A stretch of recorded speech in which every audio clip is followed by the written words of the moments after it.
They say you can't judge a book by its cover. That might not be entirely true. Hey everybody, welcome to Dirt Guy Drive Time. My name is Steve Brown, and I'm a clown. Boom! I just made that up. I don't know. I had no flashy opening for you. But I did have a boom. That's rocking.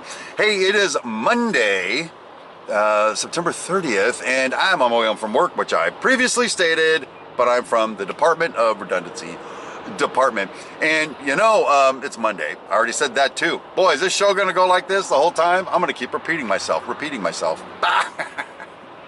Oh my God.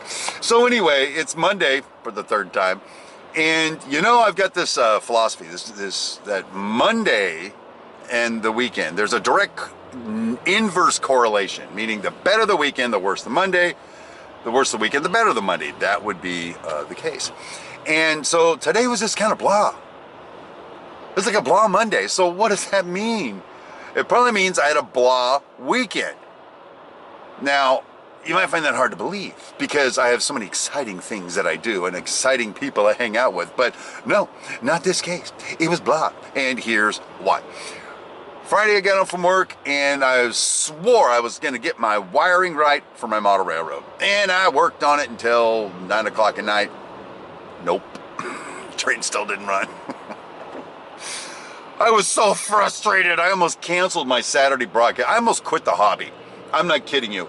I am so sick and tired of trains that won't run for whatever reason. I'm sick and tired of it. If I'm just going to build a static model, then why do I have all this train crap? I'll just build models.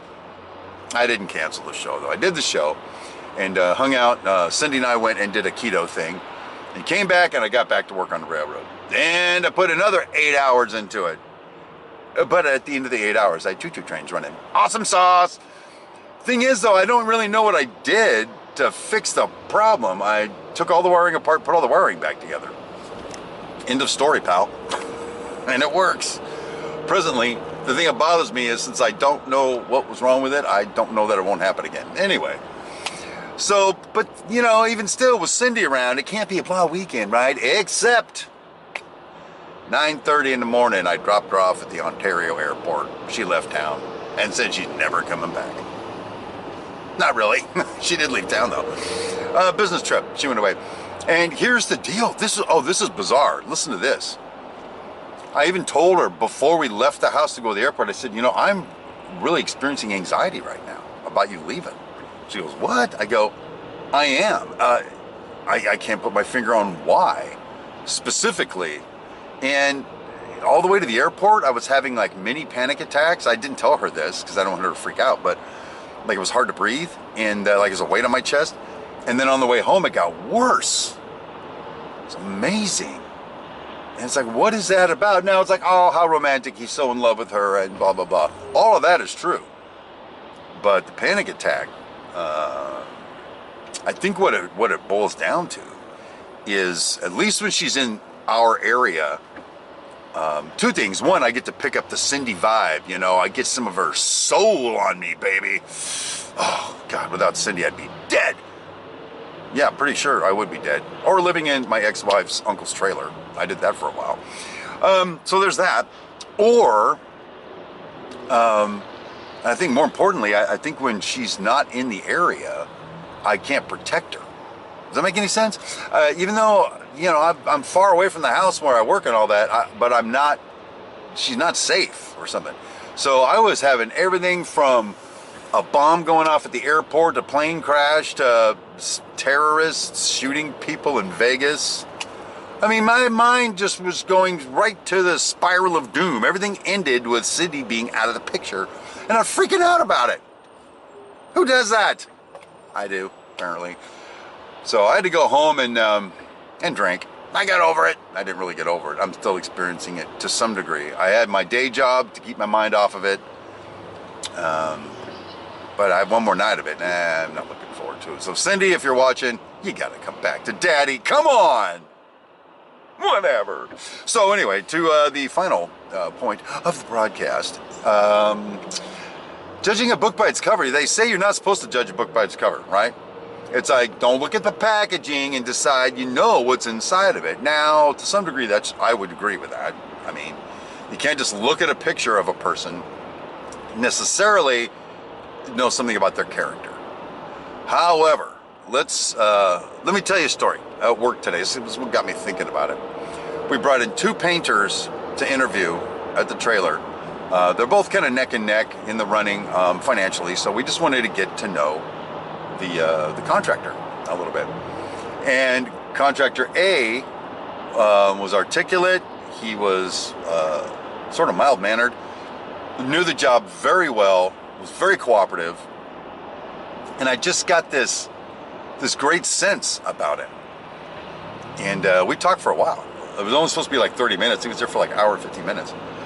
Just talking about the job and his company and everything. Oh, sorry, I got the hiccups from my coffee. Why does that happen to me? Contractor number 2, he gets out of his vehicle, and right away I know this isn't going to go well. Now you're saying, well, Steve, then you stacked the deck against him. Well, I'm trying to be fair. I was hoping I was wrong. But this arrogant way he got out of his vehicle and walked over to the trailer. I didn't go inside right away. I was smoking. I decided to stay outside and smoke. I don't want to deal with this guy. Anyway, went inside, went through the same process, same question and answer thinger. And I was right. This guy was giving pushback. I just got that vibe, pushback vibe. He was sarcastic, inappropriately. And we told him just little things, just little tests. You never know why people ask any questions. We wear these safety vests that have reflective striping on them. And the reflective striping is a requirement on my job. I don't care who you are, you have to wear either a shirt with reflective striping or the vest. So I told him that all of his guys got to do that. And he goes, well, they all have those orange shirts. Doesn't that work? I'm like, no, you got to have the reflective stripe. He goes, well, what do we have to do? Like go buy some reflective tape and just tape it on? Yes, that's what you have to do, Mr. Smartassicle, Mr. Jackhole. So anyway, that's how that kind of went, and I was done with him after about 15 minutes. I didn't need to say anything else. If I'm going to be the lead superintendent, this guy is not going to be painting my job. Sorry. And interestingly enough, when the meeting was over, my director who was conducting the meeting, myself and my team, all agreed unanimously that we weren't comfortable with contractor B. And part of that is and we were comfortable with contractor A. Part of that's predicated on the fact that I was a party to a similar meeting with one of our contractors where the guy rubbed me the wrong way. Right there in the meeting, he was rubbing me the wrong way. Very much like contractor B. But we hired him anyway, and he's been a pain in my butt since then. I wouldn't lie about it. If you remember, I had to yell at him on the phone. I told you that a couple weeks ago, 3 weeks ago. It didn't work for me. So, but moving forward from that then, what conclusions can I draw for yours truly about that? And I think this is true. I think I got to lose the Mohawk. Whoa! Yep, I think I got to lose the Mohawk, and here's why. I already have a deep booming voice. I already smell like cigarettes, which we're working on that, by the way. I'll tell you that in a future episode. My sense of humor cannot always be appreciated. I get pretty stern with people that aren't doing what they're supposed to do. So when people first meet me, what they're going to see is a dude with a Mohawk who only shaves like twice a week. And they're going to draw their initial conclusions about me based on that. So it's like, this guy's a punker. What 56-year-old man, responsible, professional dude's got a Mohawk, for crying out loud? This one does. I just like my Mohawk, people. But I think the Mohawk's got to go. What do you guys think? You think the Mohawk's got to go? Matter of fact, I'm going to name this episode, I think the Mohawk's got to go.